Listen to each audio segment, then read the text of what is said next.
Hi, I'm Michael. I am a 6-year barista that I've worked with corporate coffee, and I've even worked at a local coffee shop once. I do want to specify that everything I'm about to say is all observations, speculations, and all alleged, and nothing here is meant to be defamatory or even a means to spread hate towards any said person or company. These are all just silly thoughts of a very tired barista. So I've noticed something recently. Coffee has become almost like a ritual for most. I don't even know how many times I've went to like a local grocery store, or if it's just like, and then there's always the receptionist who has like a coffee from Starbucks. It's like very hard not to go somewhere and not feel obligated to go get yourself coffee. It's kind of hard to ignore. I believe it has affected customer service and people not knowing how to deal with customer service, or rather the lack of common sense when you're a customer in customer service. Coffee shops have become the middle place for most people. I'm talking about a lot of people stop at the coffee house. It's kind of known for that. Everyone just like, there's a bunch of people who stop at a coffee shop and sit down, even if it means like it's because they're studying, or there's even people who work inside the cafes because they work at home. Maybe they just don't want to work like at their house, stuck at a desk, or like stuck in their room, get some air. Like I've even seen like meetings happen inside my coffee shop. This is usually referred to as third place, or like the third place environment, from when you're going to point A to point B, like from home to work. Those are kind of where we spend most of our lives, but sometimes we just want to break from that, so we stop at this third place. You quite literally see this in movies like all the time, where you've heard someone say, hey, we should catch up over coffee, maybe I should buy you coffee and catch up. You know, it's like it's like a staple. Like this was a very big like brand, or even just like a motto to Starbucks coffee. At some point, this was kind of their thing. They wanted to instill third place. Starbucks was founded in Seattle, Washington by Jerry Baldwin, Zev Segal, and Gordon Balker. These were the original people who found Starbucks. Like I said, they all just sold straight coffee. Like it was just bags of coffee. You would go in and buy bags of coffee and expected to bring it home, and you just make your coffee from it. Like they didn't actually sell coffee like off the bat. They were actually helped by a person of Alfred Peet. Alfred Peet was kind of like their mentor. He helped them like find out the right kind of places to source their coffee, how to roast their coffee. He actually was a very big role in starting up this coffee shop. Even though he played a very big role into this, he actually did have his own brand. If you didn't piece it together, he is the founder and owner of Peet's Coffee. It was actually founded earlier in 66, definitely before Starbucks found theirs. Kind of had the coffee house more realized when Howard Schultz, the person who ended up buying it and becoming the CEO, definitely a person who wanted to popularize. Oh, he was definitely the person who wanted to popularize that idea. And he definitely did. I will give it to him. He managed to do that.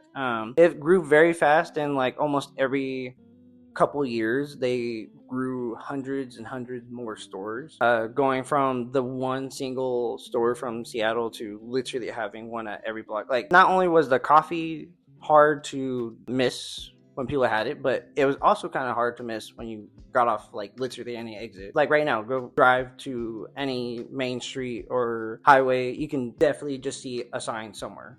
You'll eventually see it at your corner, or you'll see it off some random exit. I'm sure you can even find it off this random exit that just randomly exists. I don't know how to pronounce it. Sci 6.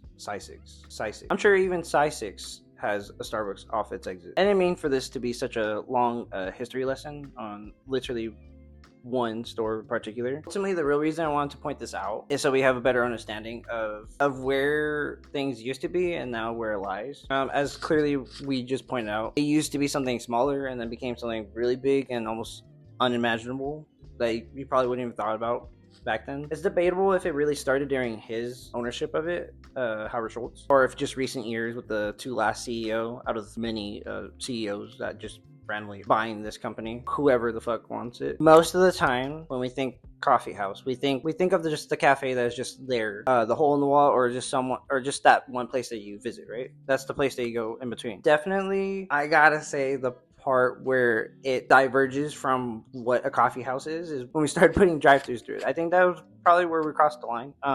Maybe it shouldn't have been a thing, almost like a Frankenstein of an idea. If that didn't already scream, let's do more to earn more at the expense of everyone else. The reason I also emphasize the drive-through itself is because this is where I want it to be known, where this is also what affects the quality of coffee itself. Corporations, as they grow bigger, they do the most they believe needs to be done to turn profit, to get better, closer with the shareholders, try to make it more efficient for customers to obtain. And then, as we naturally know, the more we try to make something faster, there goes the quality. Plain and simple. I don't think I need to spell that out, right? Like, this should just be understandable from anyone. My 3-year-old nephew, I probably don't need to explain to them that that's where it hits the fucking shitter. Because if you think about it, if I were to have 1 or 2 people doing every single thing coming through a store, they're gonna fuck up at some point, right? It's not even just the quality that I want to point out too. As I said earlier, it's about also the state of customer service. Customer service, I gotta say, is it's a two-way street. It's literally kind of, if you think about it, the name. There's the customer, and there's the person who does the service. Customer service, right? That's both sides is usually needs to do their part on this two-way street. They need to both do their part on making the experience good, right? I think that's kind of where most people kind of stop with the idea of customer service, is the customer part. Customer is always right. I don't know how that sounded on the mic. The customer is always right. That is what we always say, right? That's the whole gimmick as a society, as a whole. Everyone stops right there. It's like the black box idea. Like, I put something in this, it comes out. I don't think about anything other than that. I don't know how it works. It exists. I know if I put this here, so and so comes out.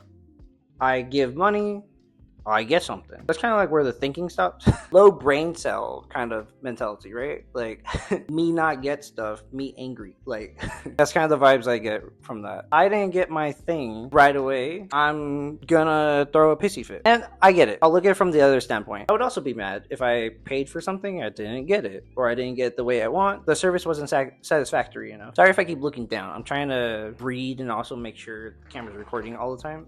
When you go about that, you're just looking at the person in front of you and be like, here, take my money, but I have the thing. And you just throw out all common sense, you throw out courtesy. Any courtesy you give anyone, they're just trying to do their job. Simple as that. I think what kind of also throws that out is the company itself. For most companies, once again, let's kind of go with Starbucks. Starbucks inherently, maybe intentionally, kind of doesn't look at you like you're a person, because they quite literally don't call you baristas. They call you a partner. I know that's stupid. I know that hold up. Sounds better, but in the concept of what I'm about to put it in, I feel like maybe you can understand me a little bit more on that. So barista, like, this is what your job, this is what you do. Why they use partner is because when you're hired on to Starbucks, you are automatically given, I think after a grace period, you're given stocks. You're seen as like a shareholder. You're a partner. You're someone who owns part of the company. Don't you think it's a little condescending when they call you partner, but you have no say in what happens to the company? Just the bigwigs they can have a random meeting in a office room and decide to do the most whack shit. Like, they can just make changes of things that definitely would not happen. You need to buy something in order to exist inside of our store, or use the restroom, or just have water. We quite literally won't treat you like a person. We'll kick you out. As definitely they have not done to many people who just want a shelter from the heat, or just even a place for homeless people to feel safe. That's a different discussion. They can just make these decisions, and then as the partner, you actually take the heaviest hit from it. You take all the responsibilities of that said action. If your actions had consequences, they have the action, you're the consequence. That's how you're a partner. Partner in crimes, huh? Ripping people off while one person pays the price. Yeah. Let's not even talk about how much you have to be charged for just a coffee. Because we all know how insane that is. You get a splendid drink for almost $6-7. Not intentional, please stop. You're embarrassing yourself. So it also, in a way, kind of feels like you're signing yourself as an asset to the company. Almost like you should do whatever they say regardless of the actions, and or if it's maybe morally okay to do, or even if it's beneficial to the people who actually use the changes. You now have to explain to a person, I'm going to kick you out unless you buy a cake pop. So it feels kind of weird. It feels almost dehumanizing to everyone who's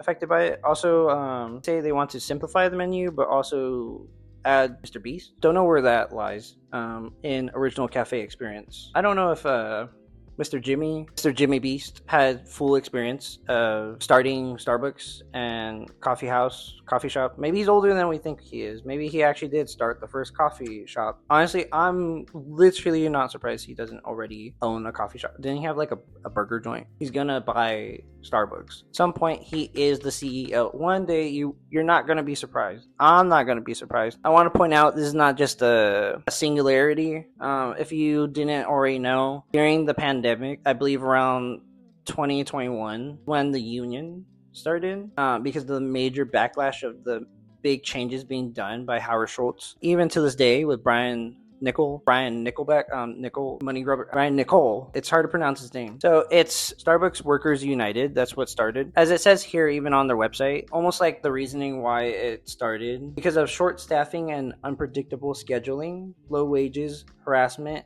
and more. Starbucks raked in billion-dollar profits while touting social responsibility and progressive values. Increasingly, the rhetoric has failed to match our experience as baristas. And I know you say, the joke, Starbucks baristas have to work. No matter what job you have, of course you don't want to fucking work your job. Either bitch about it on the outside or the inside. It's not going to change. You're going to hate it the whole time. They feel overwhelmed. It's almost forcing the hand of being comfortable in the realm of being stressed, being overworked, overwhelmed, overstimulated. It's kind of expected. I've spoken to many people in this kind of industry where they just all express the same thing. It feels like a lot of work continues to build up. More demands build up without any kind of adjustment. And I'm not just talking about pays, benefits. I'm talking about actually taking in consideration of how this will affect the worker and the customer to worker relationship. I think ultimately I just wanted to say, please take a moment to who you're going to buy your coffee. And regardless of where you go for your coffee or your service, please remember that these people that you're paying for the services, they are still people too. They, believe it or not, on their day off, go and do the same thing. They go buy things they want to. They want to also pay for your services. It feels kind of silly. It's like being surprised that your teacher doesn't live at school. Like, it's everyone is a person. Everyone has lives. Everyone is a mother, father, brother, sister, son, daughter, whatever title. We're all someone important to someone else. So please be kind. So just be considerate, please, for me, for everyone. The reason I bring up these issues is not so Starbucks, Dunkin', and so on, all leans towards me and be like, oh, we should change our ways. We should do better. No, I'm more or less just speaking to you, anyone who's viewing this. Just be kind. And also, think about the places that you can be supporting. Why give money to something that won't do something back for you? So, like, think about where that can lie for you. And for local shops, support local businesses. Or even just, like, take a moment to learn something you can do at home. I know, we're always busy, but maybe taking one or two things that we do on the regular, buying from corporate companies, we can just do ourselves. I'm not trying to guilt trip anyone into changing their ways or making them feel bad for going to these companies. I also do sometimes too. Like, I occasionally stop by Dutch Bros. I also don't know like the whole tea of that. Like every so often I help myself. Consumerism. So I'm not perfect myself. But I'm just saying, be a little bit more mindful of what you do, where you go. Help yourself, help everyone else, and fuck the people who make the decisions on behalf of others. I appreciate you listening, watching. I didn't really go as in depth that I wanted to. There's like so many things more I want to talk about. My camera's dying, so I'm just gonna leave it here. Thank you for listening. Thank you for watching. Before we leave, if you're the person who pulls up to a speaker and says, Hello? You either have the reading skills of an infant that can't read opening times, or you have the patience of one. So, pick rocks barefoot. You look stupid. Stop. Anyways, thank you. Love you. Bye.